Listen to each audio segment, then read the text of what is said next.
والصلاة والسلام عليك يا نبي الله الصلاة والسلام عليك يا نبي الله وعلى آلك وأصحابك يا نور الله وعلى آلك وأصحابك يا نور الله.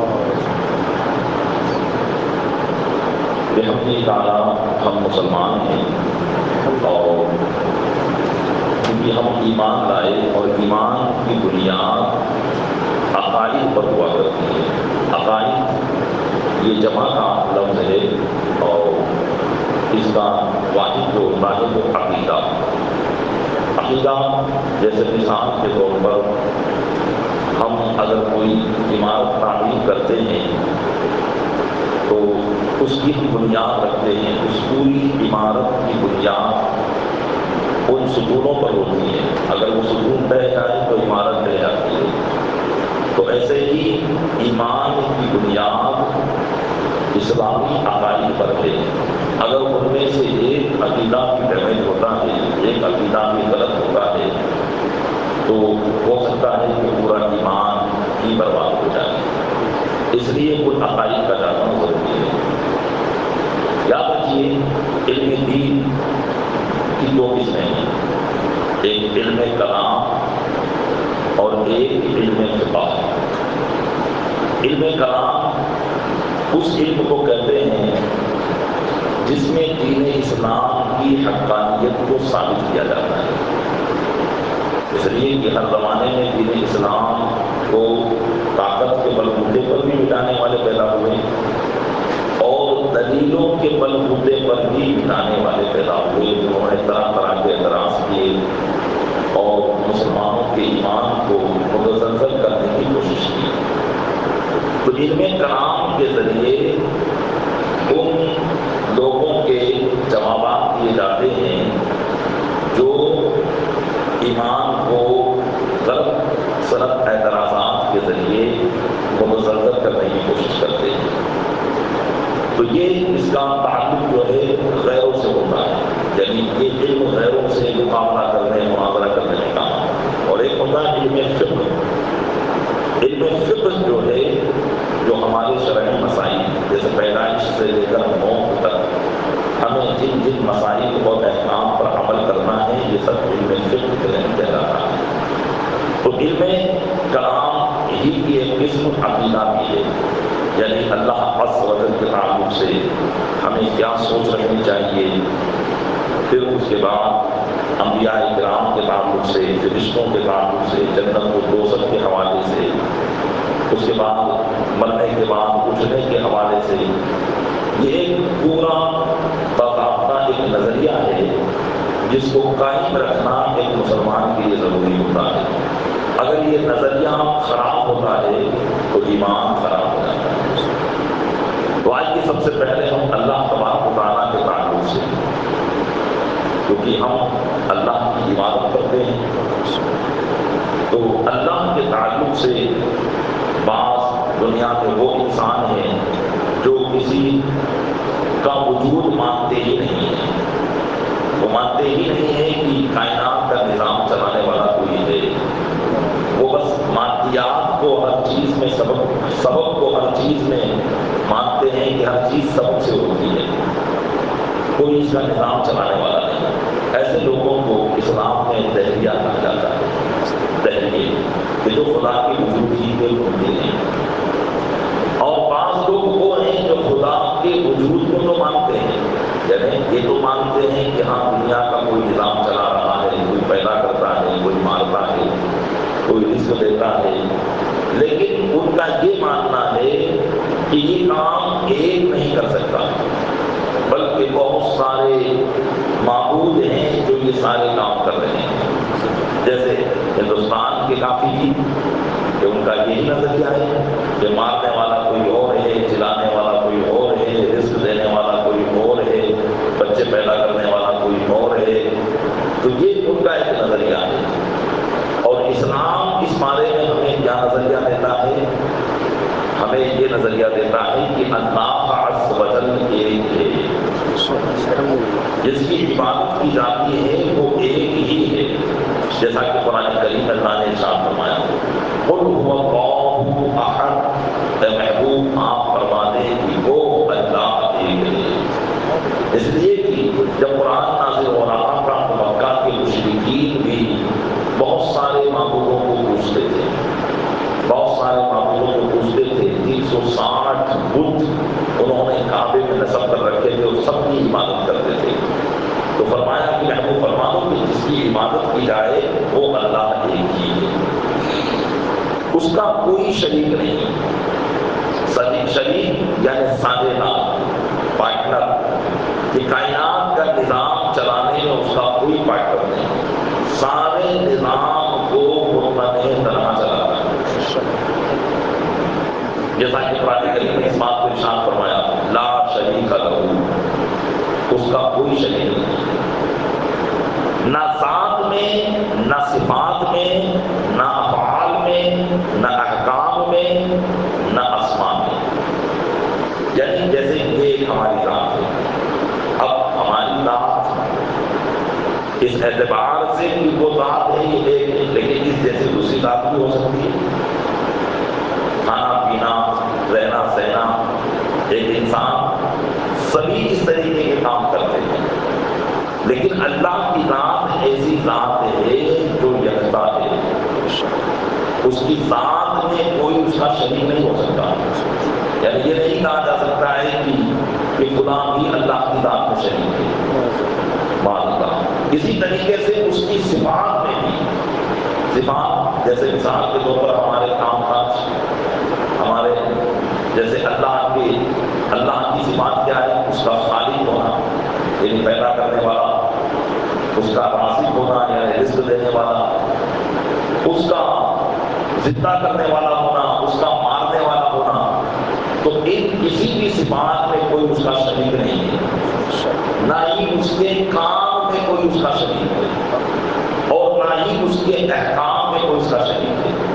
یعنی حکم صرف اسی کا ہوتا ہے، اس کے حکم میں کسی دوسرے کا حکم نہیں ہوا کرتا ہے۔ جیسا کہ قرآن کریم میں اللہ فرماتا ہے، وَلَا يُشْرِكُ فِي حُكْمِهِ أَحَدًا، اس کے حکم میں کوئی اس کا شریک نہیں ہے، اس کے حکم میں کوئی اس کا شریک ہی نہیں ہے۔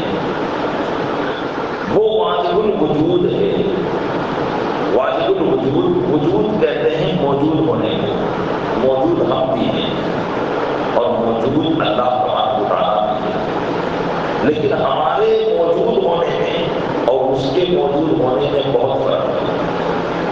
ہمارا وجود ضروری نہیں ہے، ضروری کا مطلب یہ ہوتا ہے کہ جس کا ہونا بہت ضروری ہو کہ اس کے بغیر کوئی کام ہی نہ کر سکتا، اس کو کہتے ہیں ضروری، اسی کو کہتے ہیں واجب۔ تو اب ہم دنیا میں آئے تو تبھی ہمارے وجود سے کوئی ضرورت پیدا نہیں ہوئی، اور اگر ہم نہ آتے تبھی دنیا کے نظام میں کوئی فرق نہیں پڑتا۔ تو اللہ کے علاوہ جتنی بھی مخلوق ہے وہ سب ممکن ہے، یعنی جن کا ہونا بھی ضروری نہیں، نہ ہونا بھی ضروری نہیں۔ اللہ ہی کی ذات ایک ایسی ذات ہے جس کا ہونا ضروری ہے، جس کا ہونا ضروری ہے، یعنی اس کا نہ ہونا یہ امپاسبل، محال، کہ وہ ایسا ہو ہی نہیں سکتا کہ وہ نہ ہو۔ تو اس کا وجود کیا ہے؟ اس کا وجود واجب ہے، اور ہمارا وجود ممکن ہے، یعنی ہم پاسبل ہیں، ہو گئے، نہیں بھی ہو گئے، جیسا کہ بہت سے لوگ نہیں ہوئے، لیکن اللہ کا موجود ہونا ضروری ہے، اور عدم محال یعنی نہ ہونا یہ محال ہے، ایسا ہو ہی نہیں سکتا کہ وہ نہ ہو۔ تو یہ دو چیزیں اللہ کی ذات کے حوالے سے ضروری ہمیں ذہن میں رکھنا چاہیے کہ اس کا وجود جو ہے، یعنی اللہ موجود ہے، اللہ تعالیٰ اپنی صفات، اپنے افعال اور اپنی ذات کے اعتبار سے جو موجود ہے، ایسا نہیں ہے کہ وہ موجود نہیں ہے، لیکن اس کے وجود کو ہم سمجھ نہیں سکتے، اس کا وجود ہمارے عقل و فہم میں نہیں آ سکتا ہے۔ بس ہمیں یہ عقیدہ رکھنا ہے، یہ ایمان رکھنا ہے کہ وہ موجود ہے۔ اب اس پر اسلام میں دلائل ہیں، بہت سے دلائل ہیں اللہ کے وجود پر۔ اس کے وجود کو مانا ہی نہ جائے تو دنیا میں فساد برپا ہو سکتا ہے، اور اگر اس کے ساتھ شریک مانا جائے تب بھی دنیا میں فساد ہو سکتا ہے۔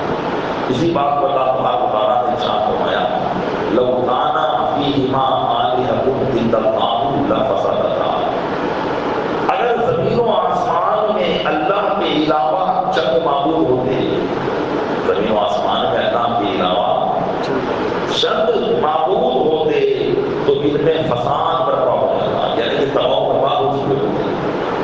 جبکہ ہم دیکھتے ہیں کہ دنیا کا نظام برابر چل رہا ہے، آسمان کا نظام بھی برابر ہے، نہ آسمان زمین پر گرتا ہے نہ زمین اوپر ہوتی ہے، بارش اپنے وقت پر نازل ہوتی ہے، ہوائیں چلتی ہیں، تو اس میں کوئی طرح پر نہیں ہے۔ ایک انسان مرتا ہے تو مر ہی جاتا ہے، پیدا ہوتا ہے تو پیدا ہی ہو جاتا ہے۔ اگر چند معبود ہوتے ہیں تو پھر کیا ہوگا؟ ایک انسان اگر پیدا کرنے والا ہو اور دوسرا معبود اسے پیدا نہ کرنا چاہے تو پیدا ہوتے ہوتے رک جائے۔ ایک انسان مرنے والا ہو اور دوسرا معبود مارنا نہ چاہے تو مرتے مرتے بچ جائے۔ تو یہ اگر چند معبود ہوتے تو ایسا ہوگا۔ سورج پورب سے نکلتا ہے تو ایک معبود کی مشیت یہ ہوتی ہے کہ وہ پورب سے نکلے، اگر دوسرا معبود ہوتا تو اس کی سوچ یہ ہوتی کہ وہ پچھم سے نکلے تو سورج پچھم سے نکلنا شروع ہو جاتا، لیکن ایسا نہیں ہے، کیونکہ ایک ہی معبود ہے جو ہمیشہ سورج کو پورب سے نکال رہا ہے اور پچھم میں غروب کر رہا ہے۔ تو یہ سب دلیل ہے معبود کے ایک ہونے کی، یہ سارے نظام کو ایک ہی ذات چلا رہی ہے۔ اگر چند ذات چلاتی اس نظام کو تو پھر معاملہ طرف برف ہو جاتا، نظام طرف برف ہو جاتا۔ اسی پر اللہ تبارک و تعالیٰ نے فرمایا لو کان فیہما آلہۃ الا اللہ لفسدتا، زمین و آسمان میں اللہ کے علاوہ چند معبود ہوتے تو زمین و آسمان میں فساد برپا ہو جاتا۔ تو یہ فساد برپا نہیں ہے، یہ اس بات کی دلیل ہے کہ اس پورے نظام کو چلانے والی ذات ایک ہے، اور وہی ذات واجب الوجود ہے، وہی ذات وہ ہے جس کا ہونا ضروری ہے، اس کے علاوہ کوئی ذات ایسی نہیں جس کا ہونا ضروری ہو، اور وہی ذات ایسی ہے کہ جس کا نہ ہونا امپاسبل، یعنی وہ ایسا نہیں ہو سکتا کہ وہ نہ ہو۔ وہ قدیم ہے، قدیم کا معنی ہوتا ہے یعنی وہ ہمیشہ سے ہے، اس کی کوئی ابتدا ہی نہیں، یعنی یہ اور کرنے کا مقام ہی نہیں یہاں پر، بلکہ وہ ہمیشہ سے ہے۔ اس لیے کہ اگر اس کی کوئی ابتدا ہوتی تو پھر یہ ہوتا کہ ضرور اس کی ابتدا کرنے والا کوئی اور ہو، اور پھر جب اس کی ابتدا کرنے والا کوئی اور ہے اس کا مطلب یہ خدا نہیں ہو سکتا، وہ خدا ہو۔ اس لیے ہمارا خدا ایک ایسا خدا ہے کہ جو ہمیشہ سے ہے، اس کی کسی نے ابتدا ہی نہیں کی، وہ ہمیشہ سے ہے، کوئی اس کے اوپر نہیں، اور اسی کا معنی ازلی بھی ہوتا ہے۔ ازلی ہم کہتے ہیں ازلی یعنی ازل سے ہے، مطلب اس کی کوئی ابتدا ہی نہیں ہے، اور ابدی ہے یعنی ہمیشہ رہے گا، اس کی کوئی انتہا نہیں، وہ ہمیشہ سے ہے، ہمیشہ رہے گا، اور وہی اس کا مستحق ہے کہ اسی کی عبادت اور پرستش کی جائے۔ اس لیے کہ جو سب سے طاقتور ہو، جو سب سے پاورفل ہو، اور جس نے پوری کائنات کو پیدا کیا ہو، تو وہی اس بات کے مالک ہے کہ ساری کائنات اسی کے آگے جھکے، کسی اور کے آگے نہ جھکے۔